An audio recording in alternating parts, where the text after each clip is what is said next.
And the next type of bonding we want to discuss is a metallic bond, ठीक है जी। तो metallic bonding discuss करनी है, metallic bond discuss करना है। So what do you guys remember from O levels, metallic bond क्या हुआ करता था, उसके बारे में जो जो चीजें आपको पता है, जो भी properties, anything that you know about metallic bonding, ठीक है जी। Start writing in the chat, जैसे हमने आयनिक बॉन्डिंग शुरू किया था।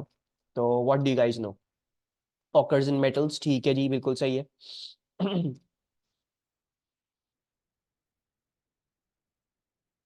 ठीक हो गया। मिशाल, मिशाल कह रही है has free electrons, high melting point, ठीक हो गया।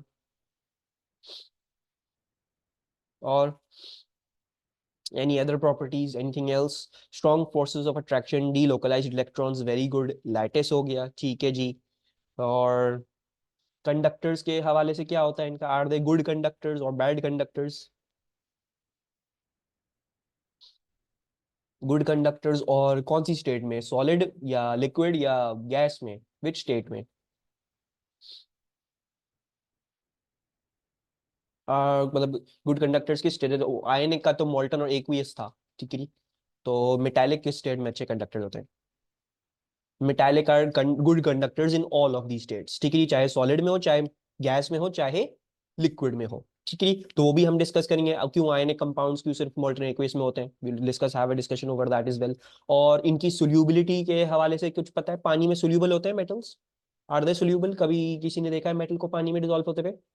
आई डोंट थिंक, ठीक है। ए ट्रेस अमाउंट्स में तो हर चीज डिसॉल्व कर जाती है पानी में, but largely no metal will be dissolve soluble in water, ठीक है जी। अच्छा जी, तो अब हम इन चीजों को लिखना शुरू कर दें।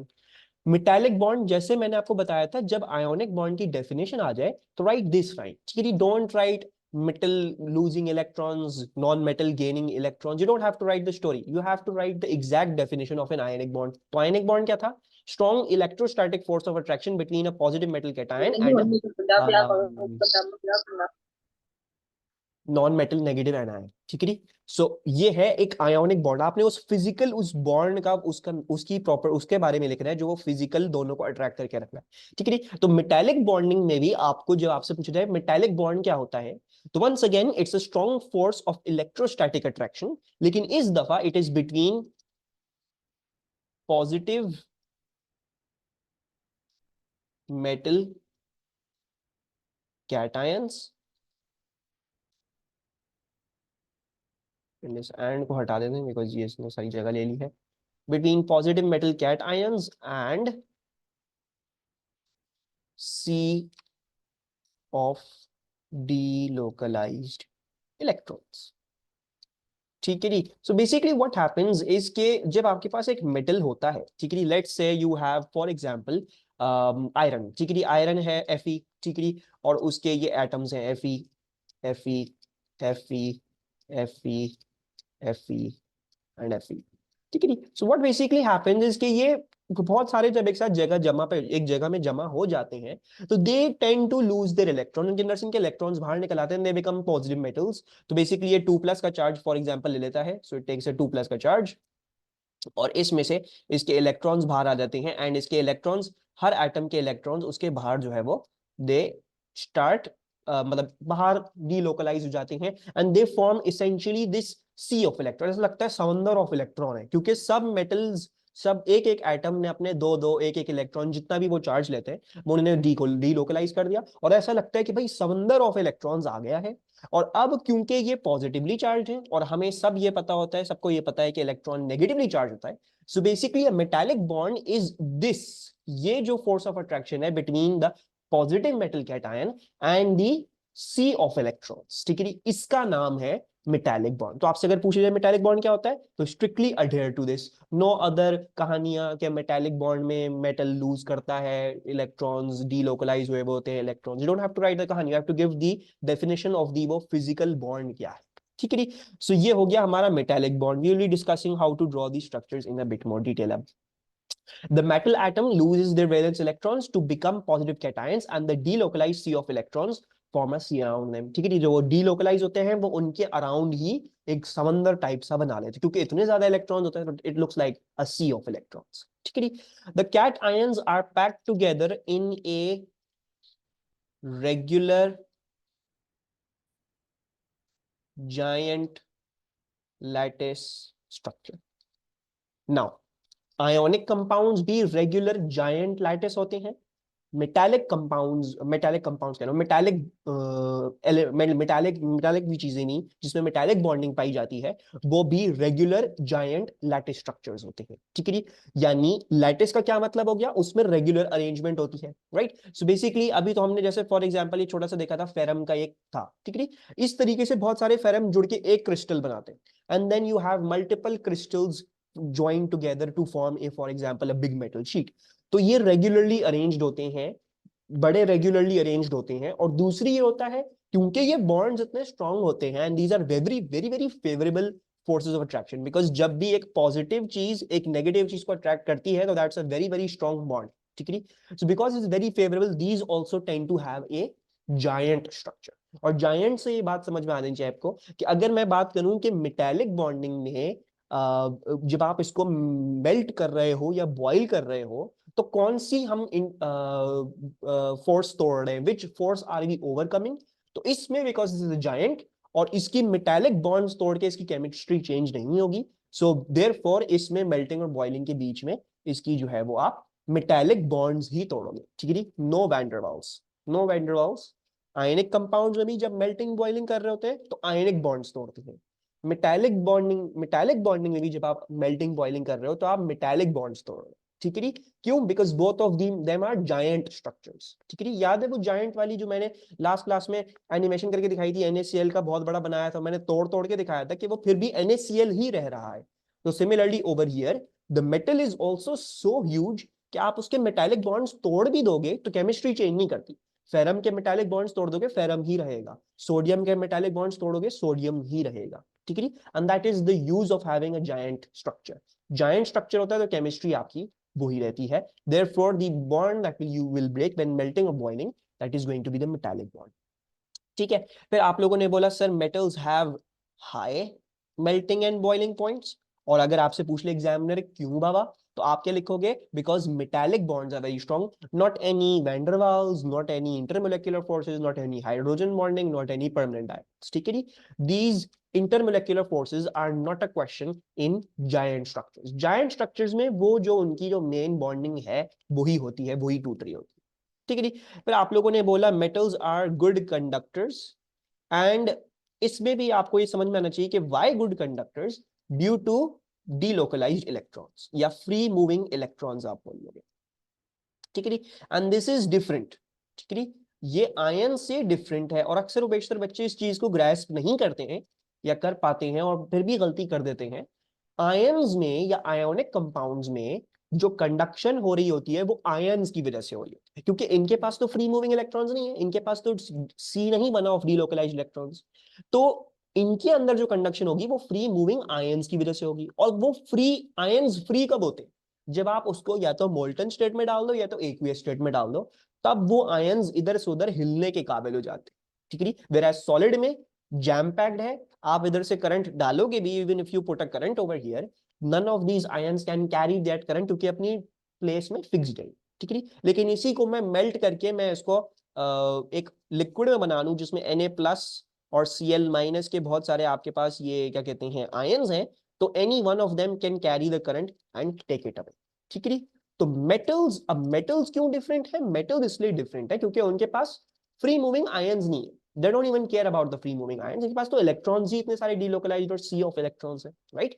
सो बेसिकली क्योंकि इनके पास फ्री मूविंग इलेक्ट्रॉन्स हैं और हर स्टेट में है, चाहे सॉलिड चाहे लिक्विड चाहे गैस, तो ये हर स्टेट में आप जैसे इनके अंदर से करंट पास करने की कोशिश करोगे ये करंट आपको पास करने देंगे, ठीक है, because they have free moving electrons, ठीक है। And lastly you told me कि sir this is insoluble in water, ठीक है। So let's also write that down, insoluble in water. These are generally usually insoluble in water and these are going to be important things. या आपको जो मैं metallic bonding सिखा रहा हूँ, covalent bonding सिखा रहा हूँ, और हम जो आयनिक बॉन्डिंग और सब कुछ सीखेंगे is going to be important because questions आते हैं ऐसे। और एक चैप्टर है हमारा आगे ही, बहुत सारे लोग उसको आगे पढ़ाते हैं स्टेट्स ऑफ मैटर में, ठीक है। मैं states of matter chemical bonding के साथ ही पढ़ा दूंगा so that you have a good idea. साथ साथ पढ़ लो तो सब कुछ एक साथ ही हो जाएगा, बहुत आसानी हो जाएगी, ठीक है। Any problems with these pointers, I am pretty sure ये सबको पता होंगे, बट एक क्विक अच्छा सा रिवीजन करने के लिए, एक चीज को बिल्कुल जो है वो पक्का करने के लिए, you want to do that. अच्छा, अब क्वेश्चन ये आ सकता है कि मैं आपको बोलूं show metallic bonding in sodium for example, ठीक है। तो इसका एक तरीका है दिखाने का, उस तरीके को आपने फॉलो कर, अगर आपने फॉलो नहीं किया तो एग्जामिनर आपको मार्क्स नहीं देगा, ठीक है। और वो तरीका क्या है, ठीक है। Now try to make at least 8 to 10 atoms, ठीक है। ये ना हो कि आप 4 एटम बना के आ गए या 2 एटम बना के आ गए, try to make at least 8 to 10 atoms, ठीक है। तो मैं बनाऊंगा Na के atoms and this is going to be sodium. और अच्छा, sodium, what charge does sodium normally take? Sodium अपनी नेचुरल जब भी कंपाउंड्स बनाता है तो क्या चार्ज लेता है? +1, ठीक है। और हमें ये कैसे पता? थ्रू द पीरियोडिक टेबल, क्योंकि sodium is appearing in group 1, right. So I hope everyone is happy with that भी। तो भाई Na जब मेटालिक बॉन्डिंग भी करेगा तो Na+ का ही चार्ज बनाएगा। So I am just going to copy paste this. तो हमारे पास बेसिकली एक हमें क्या दिखाना है, रेगुलर अरेंजमेंट ऑफ एटम्स, ठीक है। ये ना हो कि आप जो है वो कुछ इस तरीके से बना के दिखा रहे हैं, that's going to make you lose marks, ठीक है। why? because you want to show a regular arrangement of atoms। Sodium सारे गायब हो गए हैं for some reason, let me just copy paste them again। तो सबसे पहली बात तो आपने रेगुलर अरेंजमेंट दिखानी, ठीक है, they should be regularly arrange. दूसरी बात ये है, क्योंकि आपने कह दिया कि भाई ये Na+ है, तो ये कितना इलेक्ट्रॉन लूज कर सकता है? पर एटम एक इलेक्ट्रॉन ही लूज करेगा, right. So don't show more electrons than one around one atom. तो आपको बस ये दिखाना होगा कि there is 1 electron over here, जो इसने लूज किया, इससे बाहर, ठीक है, इधर कहीं घूम रहा है। इसका इलेक्ट्रॉन लेट से यहाँ कहीं घूम रहा है, इसका इलेक्ट्रॉन यहाँ कहीं है, यहाँ कहीं है, इसका इसका ये रहा, इसका ये रहा, इसका ये रहा और इसका ये, ठीक है। And it's also going to be useful if you give the examiner a key, ठीक है। तो हम ये बोल सकते हैं this is the cation and we can say that this is the electron. Obviously मेरे पास कलर्स हैं, आपके पास नहीं होगा, लेकिन आप ऑब्वियसली अपने सिंबल्स के थ्रू डिफरेंशिएट कर दोगे। Hollow sphere is cation and the dot is an electron, ठीक है। इसी के बरक्स अगर मैं आपको बोलूं मुझे मैग्नीशियम की दिखा दो मेटालिक बॉन्डिंग, तो मैग्नीशियम में आप कैसे दिखाते हैं मुझे मेटालिक बॉन्डिंग? उसको दिखाने के लिए क्या करना पड़ता? You have to see what charge magnesium usually carries. So what does, yes it carries 2+। तो अब it's going to be a similar thing ही, ठीक है। स्ट्रक्चर बनाने में कोई डिफरेंस नहीं है, it's just that what's the difference going to be, इसके हर एटम पे क्या होंगे? 2+ का चार्ज होगा सबसे पहली बात तो, ठीक है। So we got to change that, इसके सारों एटम्स पे 2+ का चार्ज आ गया। सो वी गोइंग टू से Mg2+, Mg2+, Mg2+, Mg2+, and so on and so forth. और दूसरी बात क्या होगी, हर एटम के अराउंड, क्योंकि मैग्नीशियम 2+ का चार्ज ले रहा है, so it's going to release 2 electrons पर एटम। तो अब आपको हर एटम के अराउंड क्या दिखाने पड़ेंगे? 2 इलेक्ट्रॉन्स दिखाने पड़ेंगे, ठीक है। So you have to show that 2 electrons over here have delocalised from every atom, ठीक है। और काउंट का बड़ा ख्याल रखना है, because examiner will be counting, वो ये देख रहा होगा कि आपने सारी डीलोकलाइजेशन सही तरीके से दिखाई है कि नहीं दिखाई, तो वो हर चीज देख रहा होगा। This is how you going to show metallic bonding, कोई रॉकेट साइंस नहीं, ठीक है। It's as simple as that. अगर मैं आपको बोलता एल्यूमिनियम दिखा दे मुझे, तो एल्यूमिनियम कैसे दिखाते? यही होता, 3+ का चार्ज लेता है। E- की बॉल्स बना सकते हैं, यस बना सकते हो, ठीक है। इनफैक्ट यू गुड, जैसे बोल रहे हो ना, ऐसे बोलना चाह रहे हो मेरे ख्याल से, ट्राइंग टू शो E-, ऐसे ये बोलना चाह रहे हो, ऐसे ही बना सकते हो। जैसे कि अपनी बनानी चाहो, जैसा करना चाहो बनाओ, बस ख्याल किस चीज का रखना है? इन पॉइंटर्स का, रेगुलर मेटल स्ट्रक्चर, ठीक है जी। दूसरी बात ये, वो चार्ज उसका वो होना चाहिए जो नॉर्मली वो लेता है, एंड उसके अराउंड उतने ही इलेक्ट्रॉन्स होने चाहिए जितना उसने चार्ज लू आया है उसमें, ठीक है जी, उससे ज्यादा। तो एल्यूमिनियम, क्योंकि वो एल्यूमिनियम 3+ होता है, तो वो 3 इलेक्ट्रॉन्स लूज करेगा, और उसके हर आइटम के अराउंड क्या दिखा रहे हो गया? 3 इलेक्ट्रॉन्स दिखा रहे होगे डीलोकलाइज्ड, ठीक है जी। सबको ये बात समझ में आ रही है? इसमें कोई प्रॉब्लम तो नहीं है किसी को भी?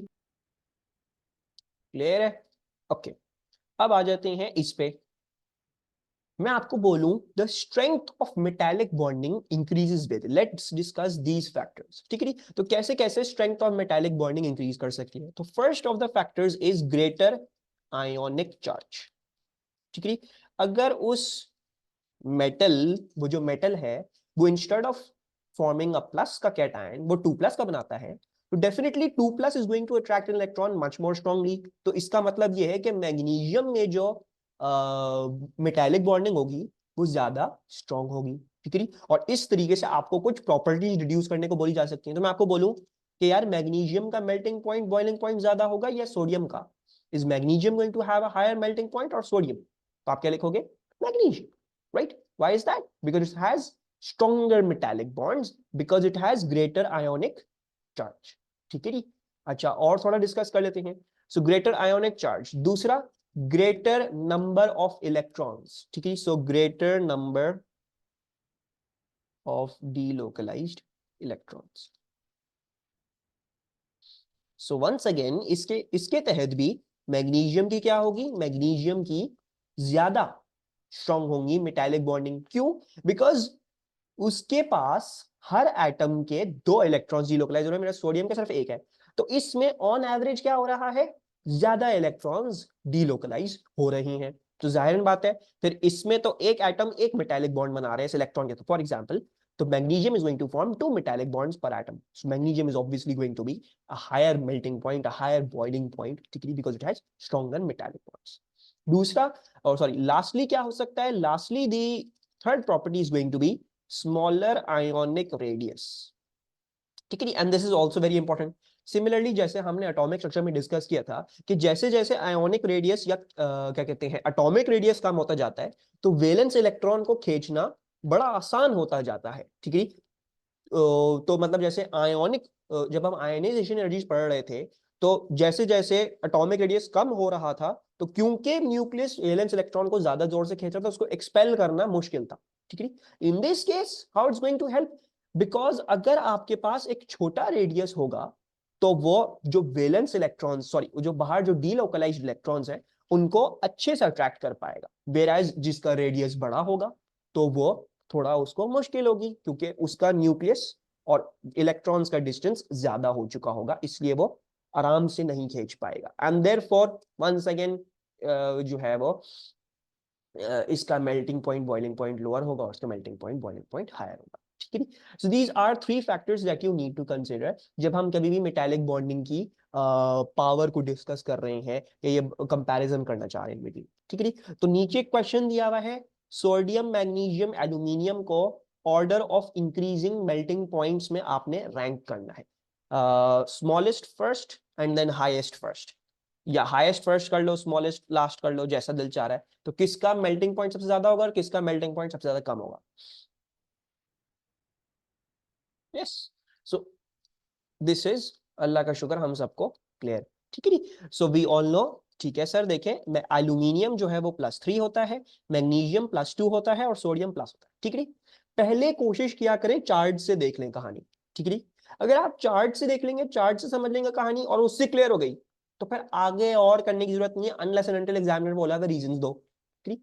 तो अभी हमने चार्ट्स देख लिया, so it is very well clear to us कि ये ठीक है, because charge is way more easier to see and recall than any other quantities because you have the periodic table, ठीक है। तो इंक्रीजिंग मेल्टिंग पॉइंट्स हमने ये लिख दिए, ठीक है। एल्यूमिनियम का, sorry in order of increasing लिखना था, तो I am just going to remove, I am going to say Na has the lowest, magnesium has second and aluminium has third, ठीक है। अच्छा, दूसरी बात की आपने चार्ट्स देख लिया, हो गया हमारा क्वेश्चन, ठीक है। लेकिन हम और भी चीजें डिस्कस करते हैं। जहां तक बात है ग्रेटर नंबर ऑफ डीलोकलाइज, क्योंकि इसका 3+ चार्ज है, 3 इलेक्ट्रॉन्स लूज करेगा ये हर एटम, ये 2 इलेक्ट्रॉन्स, ये 1 इलेक्ट्रॉन, तो उस तरीके से भी यही बात आ रही है कि एल्यूमिनियम का सबसे ज्यादा होगा। और लास्टली स्मॉलर आयोनिक रेडियस, तो रेडियस सोडियम का सबसे कम है या एल्यूमिनियम का सबसे कम है? ये किसको याद है? Which has the smallest ionic radius या स्मॉलेस्ट एटॉमिक रेडियस, इस तरह से सोच लो। The smallest atomic radius is going to be of aluminium. ऐसा क्यों? पीरियोडिक टेबल खोलो, these all are in a period, ठीक है। ये एक पीरियड में है और हमने क्या डिस्कस किया था? पीरियड के अक्रॉस एटॉमिक रेडियस डिक्रीज करता है, right. So therefore aluminium has the smallest ionic radius, magnesium has second smallest, sodium has the highest atomic radius out of all of these, ठीक है। तो ये भी आपके पास आ गया। We can also have a discussion, ऐसे भी अगर हमें रीजन लिखने को आ गया तो we could write atomic radius decreases, ठीक है। अच्छा, ये हो गया हमारा मेटेलिक बॉन्डिंग भी कंप्लीट, ठीक है जी, अच्छा खासा हमने रिवीजन कर लिया।